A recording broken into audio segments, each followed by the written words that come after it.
Welcome to our next episode of Searching for Satoshi with George Gvazava. We have an amazing guest today, Adam Bergman, YouTuber and crypto enthusiast, who is willing to share his ideas, insights, and some experience about crypto industry with us. And Adam, welcome to the show. Thank you so much, George. I greatly appreciate it. I value your time and I value your audience's time. Thank you for having me on the show. Great. Thank you, Adam, for being here. The first question would be just to, you present yourself, how you did, how you heard about blockchain and crypto. When did you hear first about it? How you kind of came into this space, and what's your role kind of into the space? And I see you have a hoodie with Bitcoin logo in it. So just tell us more about you yourself and how you came here. Sure. I was more into traditional finance, and around 2017, I started investing into cryptocurrency. I started investing in actual stocks that represent cryptocurrency, Bitcoin, and so on and so forth, because when you have your own business, you can do a IRA, which is an individual retirement account, SEP IRA. So you can invest into tax write-off and tax deferred. You don't have to pay taxes until 59 and a half. So that's when I first got my feet wet. I started buying a stock called GBTC, which is a Bitcoin grayscale trust. I'm sure everybody heard of it. And at the same time, I opened up a Coinbase account like a lot of different people, and I started buying here and there. So I was able to buy right before the huge run up to 19,000. Of course, I thought I was a genius like everybody else, because when everything's going up, everyone's making money. You think I'm the best. Nobody knows more than me. And then I realized I sold at like 19 something, and then I ended up rebuying at like 12,000. I thought I was a genius, but it never stopped at 12,000. It just kept going down, down, down, down, down. And I always held my Bitcoin. I always held my my stock. And then recently, over the last like year and a half, 2 years, because of the pandemic, I got really back into it. And I started a YouTube channel about a year ago. Split that YouTube channel into two. So now I have one completely just for crypto and one for stocks. But the one for crypto, I'm actually deep diving into the world of DeFi and much more than the casual investor has. And I actually like the technology and to learn about it. So anyways, that's how I got into it. Sounds good. Great. Actually, I have some kind of similar story. My background is also from traditional finance. I started investing in 2015, and I actually sold most of my part in September 2017. And for the next 3 months, I thought I was stupid because everything was going up. But when it crashed, I was happy, so to say. Not happy as a whole, but I was happy that I was not there. But yeah, then there was a cool down period or something like that for a long time, actually, for like two and a half years, something like that. And during this, there was the low volatility in the market, but I still started accumulating some portfolio, and then I was lucky enough to be part of the DeFi summer and everything that came afterwards. So yeah, that's great. It was so funny. I still remember this. I haven't opened up my Coinbase account for the longest time. Like I didn't even have it downloaded, nothing. And I remember that I didn't sell everything. I kept some, but I didn't even realize that I kept some. And then one day I open up my account. I'm literally sitting on the bed with my girl. I'm like, oh, look at this. And it was worth $5,000. Then I opened the account again a little bit later. It was worth 25,000. I'm like, oh my God, this is insane, And basically I had 25,000 sitting on a Coinbase wallet that I didn't even pay attention to because I didn't sell that amount, right? Yeah. So, pretty cool. Sounds good. Nice story. A story to tell your grandchildren, probably. It's something that they're gonna love. Speaking about grandchildren, I'm actually building a portfolio for my son. I have a son. He's just turned 6 months old last week.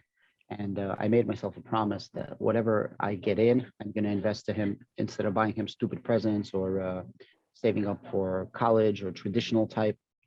I'm not saying it's bad college, but you understand what I'm saying. So I started investing in crypto for him. And actually on my YouTube channel, on my other channel, I'm showing people how to open up accounts, crypto accounts, because there's no such thing as a custodial account for crypto, yes, as there is like traditional finance. But there is a company, it's called Early Bird, and they started working with Gemini Exchange that they will be offering custodial accounts that you can then transfer over. And if you live in New York, the transfer over age is 21 years old. And you can actually trade the crypto for them. And I go into the taxes that you pay because, there's something called the kiddie tax, and then up to a certain amount, it's taxed on the child's tax bracket, and then it's taxed on your own tax bracket as an adult. It's pretty interesting for sure. But yeah, I definitely Sounds good. Sounds good. grandchildren. I also have a kid for whom I also buy cryptos. He's 9 months old, so we're similar in that regard as well. Great. Good for you. Great to hear that. So probably the next logical question would be, what do you see as the most important trends in the blockchain and crypto space right now? Like, where are we going? We've been there. We've been about layer ones. We're good. Layer ones are still good, but then there were layer twos that were kind of more popular, and now we have a whole shift towards usage or application of this layer two protocol. So what do you think is the next trend that's coming there? So I'm going to break this down into two parts. The first thing, Bitcoin. People consider it not DeFi because you can't really do anything because you don't have smart contracts capability. But there's a new protocol. It's called Stacks. The token of Stacks is STX. I don't know if you ever heard of City Coins, Miami Coin, New York Coin. That's built on Stacks. I sure did. And yeah, and it's built by two very smart people that are PhDs in computer science in Princeton. Anyway, so they built this protocol. And they use something called a consensus called proof of transfer, which allows you to build through a language of clarity, dApps, and smart contracts on Bitcoin. So I think there's a lot of evolution for Bitcoin to come, but Bitcoin is definitely the store of value. It's one. Bitcoin is definitely store of value, but I think it's going to be adopted a lot more by big banks because of the ability to now build smart contracts on it. Because Bitcoin is like synonymous with crypto, right? When someone says crypto, they almost always mean Bitcoin. So that's my first part. The second part right now, there's a battle right now between the different cryptocurrencies and blockchains. And the battle is, what can you build on the blockchain? And everything you build on the blockchain in DeFi, every DeFi application should solve one CeFi logistical problem. CeFi is central finance for anybody that doesn't know. DeFi is decentralized finance. So right now it's a battle of blockchains of what gives you the most transactions so that you can actually scale to supply the world with blockchain technology. And for example, right now, Visa, MasterCard, they process approximately 1,700 transactions per second. So if your blockchain can process approximately 1,700 transactions per second, you can accommodate the world, because if Visa and MasterCard could do it, then you could do it. If you could get it up to 5,000, that's the numbers Visa, MasterCard, and Amex do at the same time. So now you have all these blockchains that can actually fulfill this. One blockchain specifically that I'm looking into right now is Algorand. I absolutely love it. And I also love the Cardano blockchain right now. Another thing is finality. So if I'm paying you right now, George, and I could do a bunch of transactions, you don't want to wait 10 minutes or a minute to see that transaction. You want to see it now. Algorand shows you this transaction in 4.5 seconds. It's actually on the blockchain, and they're actually doing an upgrade towards the end of this year that allows you to see it in 2.5 seconds, finality. So I think this is the battle right now of transactions per second, and not necessarily the most transactions, just enough to accommodate the world, because at one point it just becomes, you don't need that much. Number two is finality and gas fees. The interesting thing about gas fees, you need to get gas fees as cheap as possible because people don't want to spend the gas fees. But where do you actually get rewards for staking or for mining? From the gas fees. So it's like a double-edged sword. Which one do you want to go? And now it's a battle of which blockchain can solve this dilemma of reducing fees as much as possible so that you can use the blockchain and increase the volume. But at the same time, how do you actually reward people for using the blockchain? And I think that's the battle that we're at right now. Great answer and great insight that you've given to us and our listeners and viewers. And I agree on that. So this double-edged sword problem will be still existent, and it's important to see how entrepreneurs to solve that, because it's like you need users in order to kind of generate utility, but you need utility to generate use. It's like a chicken and egg problem as well, if you may say.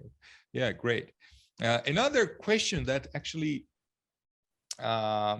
relates to more towards adoption, like we see that a lot of people are, you know, jumping into crypto. Like if you have a MetaMask wallet, or if you have a Coinbase account, Binance account, any account, if you at least have some crypto, you inherently would like to learn more. I think that's like a, you know, you get addicted to it, so to say. If you buy $100 or something like that, then you are interested, then you want to follow, then you want to, you know, check your portfolio, at least wallet, every like all the time, so to All say, the time. to see how it's going. And that definitely brings a lot of adoption, like this interest. But what do you think from the government side? Like we've seen El Salvador, who was like, which was, you know, did a great thing. I think they kind of changed the how from the government perspective Bitcoin is viewed and crypto is viewed at. But there is still a lot of hesitancy among governments. And what do you think about the, you know, regulations that are coming through, or how to say the stance that different governments have on crypto and blockchain? All right, cool. First of all, great questions. I love it. You're giving me a lot of layups. I'm about to slam dunk this thing. So first, fun fact. How did El Salvador bring Bitcoin to the country? They're using an app called Stripe app. I'm sure you heard of it. Fun fact, what blockchain is Stripe on? Not Bitcoin blockchain, Algorand blockchain. Okay, I didn't know Funniest that. thing, Algorand blockchain is my favorite blockchain right now, and nobody gives it any credit. And I'm setting this up to where I'm going to go right now. So right now, there's going to be a lot of adoption. And the key to blockchain, in my opinion, now there's going to be a lot of purists who are going to hate what I say, like the DeFi crowd that says, oh, we don't want no one touching it. But then you have the financial crowd like me, you, we want the price to go up. And there has to be a basic understanding. In order for the price to come up, you need to have mass adoption. In order to have mass adoption, you need to tickle the fancy of huge financial institutions, governments, 401k funds, sovereign wealth funds, the real money. How do you do that? You need to bring CeFi and mesh it with DeFi. So bring central finance on a decentralized platform. Well, how do you do that? You need to have a phenomenal team, a docs team. I'm going to bring up Algorand. I can talk about anything else, but I'm just giving you an example. So the creator of Algorand comes up, Silvio Micali, and he says, hey, I understand governments need to work with a blockchain. I'm Docs. I'm an MIT professor. I've been in this since 1980s. You see my face. Let's work together to try to make it happen. So governments now are going to try to adopt Bitcoin, crypto, so on and so forth. Why? Because the government's figured out that they can get money. So in the last couple of bills that Biden is proposing, I believe 30 to 40 billion dollars of those bills is coming from crypto taxes. Now that governments and officials, they're greedy. They just want money at the end of the day, and they can have their money. That's fine. That's why I think there's going to be mass adoption by the government, because they can't go without getting their money. Now, Biden just posted the executive order. If you read through this executive order, it basically says a couple of things of, we want to be the leaders in the world for monetary policy, blah, blah, blah, because the United States is losing its grip a little bit on monetary policy and being the leaders in the world. If you factor in geopolitical unrest right now, what's happening with Ukraine, Russia, and I'm not going to get into the politics, I have my opinion. I'm just telling you how it is right now. You see cryptocurrency doing several things. Number one, it's helping out a country get finances. So over $100 million flowed into Ukraine in a matter of a couple of weeks. It's tremendous with no buffer zone. So automatically 100%. After that, they legalized Bitcoin, which means it's not legal tender, but it means you can now open up bank accounts for crypto companies in Ukraine. Russia is breathing a little bit. It's not going to get out of sanctions, but it can breathe a little bit with Bitcoin, specifically normal people like me and you, because these people have nothing to do with any of this stuff. And what does Russia do? They're now saying that they will accept Bitcoin, or propose to accept Bitcoin for their oil. Again, another use case. The EU just voted, should they or should they not cancel proof of work mining? They just voted that it's okay to do proof of work mining. Why? Because you see what's happening in Ukraine. It's undoubtedly now clear as day that Bitcoin has a place in this world, from what's happening to Ukraine, from what's happening in Russia right now, and what's happening in El Salvador and the rest of the world. You can't deny that Bitcoin has a lot of good to do. What I think is going to happen, the United States is going to have the executive order. The United Kingdom is coming out with their own executive bill right now. It's going to come out in the next couple of weeks. And then I think European Union is going to follow, and they're all going to adopt Bitcoin. Why? In order to circumvent a country circumventing sanctions, you need to blacklist wallets. The only way to blacklist a certain wallet is to regulate the industry, whether that's good or bad. When you regulate the industry, that is going to make the price go up. So regulation to circumvention of sanctions and regulations to collect tax dollar. That's what I think is happening. Because of those reasons, there's going to be mass adoption right now of cryptocurrency. Great answer, great perspective again. I have, similar ideas about the regulation. I think that some proper to the point regulation is necessary, not to have this old Wild West as it was before. But too much regulation will actually, drive the legal and good development and good projects out of this industry, and they might, they in themselves are not illegal or something like that, but they might become just because some politicians view it as such, even though they do not actually do anything bad or something like that. So it's just something that's not traditional, so to say. Something that's not traditional is, we should not make them illegal, so to say. We have to adopt, I think. I agree with you. I wanted to follow up and give you an analogy, and everything you just said, I 100% agree. So you need some regulations, but not over-regulation. Exactly. Eventually, not now, 5-10 years, we're going to have over-regulation. But in the next couple of years, we're going to have a golden era of crypto where it's just enough regulation. The car. When the automobile first came out, it was viewed as very much like crypto, taboo. It's bad. And who said that it was bad? People that have trains, people that have the horse and carriage, right? At the time, the businessmen, they were lobbying that it's bad. In the beginning, when you had a car, you needed 3 people, one person driving, one person in front with a flag, this is dangerous, and one person in the back. Then they came out with regulations. What were the regulations? The regulations were seat belts, rear view mirrors, wipers, right? Some basic regulations. What did that do? That made driving more mainstream. And what did that do? It started building highways, interstate and outerstate highways, which then connected the country. Now, what happened? You have traffic everywhere, too much regulation, right? So that's my analogy. So you want it that it's very free flowing. You want to connect the world, the country, the world, but you don't want enough that there's going to be traffic.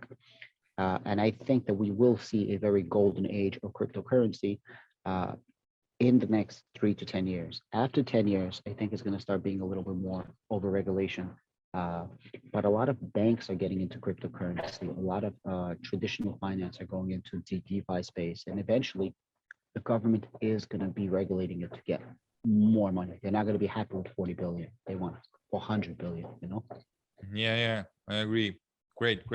And probably the next question should be about the you mentioned Algorand, and I really like Algorand as well, and probably I should think of inviting someone from the Algorand Foundation on this podcast, so that we get the perspective from the inside of Algorand, so to say. But what 2 projects would you say are most impressive for you right now, or maybe more projects, but at least 2? Which are the 2 projects other than Algorand that you think are very, very attractive, so to say, not only from the potential financial gain, but from the utility that they give to the users?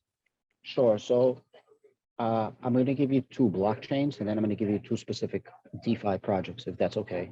Okay, sounds good. Yeah. I'm in love with Cardano.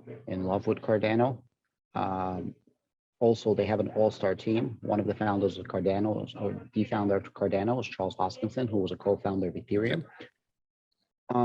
That's one. Second project for blockchain, I love Polkadot, because Polkadot allows you to build blockchains as easy as these other blockchains allow you to build smart contracts. They're coming up with parachains where you can build like 100 blockchains, and I do videos. So those are my 2 blockchains that I love, and I have to add Bitcoin because it's just pure.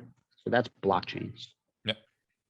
For the actual projects right now, I'm actually in love with two projects. On BSC, there's a project called Affinity.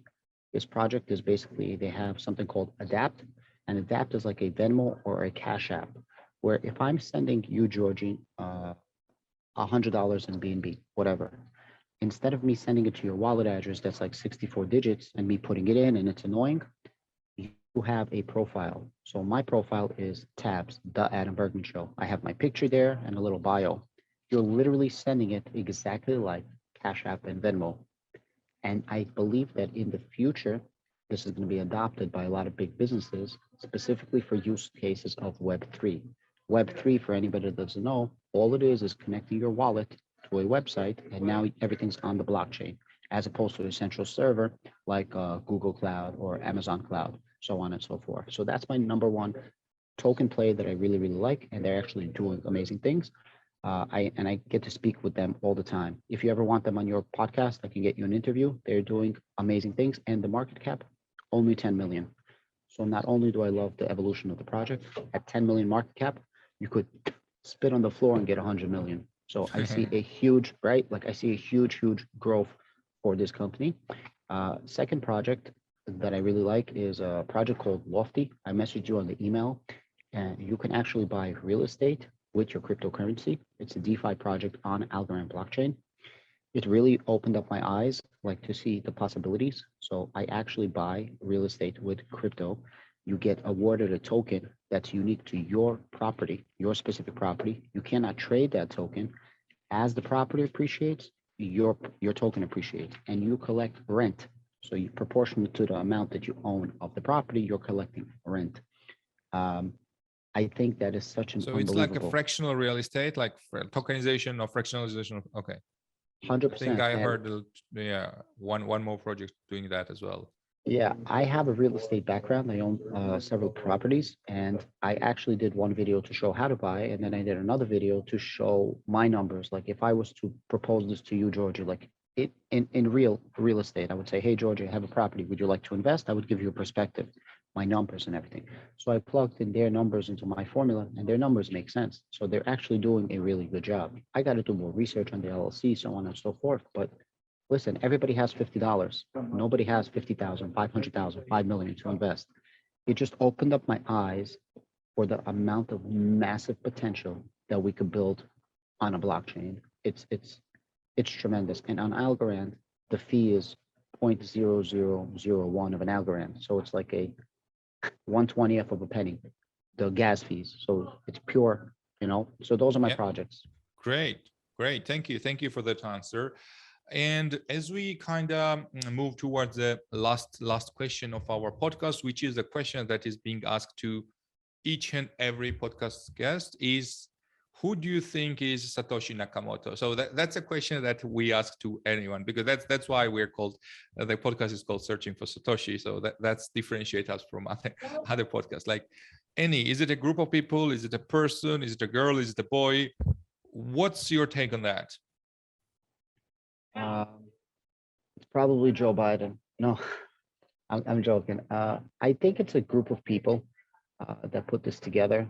I think it's a group of people that got hurt during the financial collapse, and they got pissed off with the financial collapse. I don't think you're ever going to know who these people are, because they're going to get arrested very, very fast for treason against the United States for creating your own currency. It's illegal to create your own currency. And that person or that group have the biggest target. So they're going to get come after. I don't know who it is. I have no idea. But God bless this person.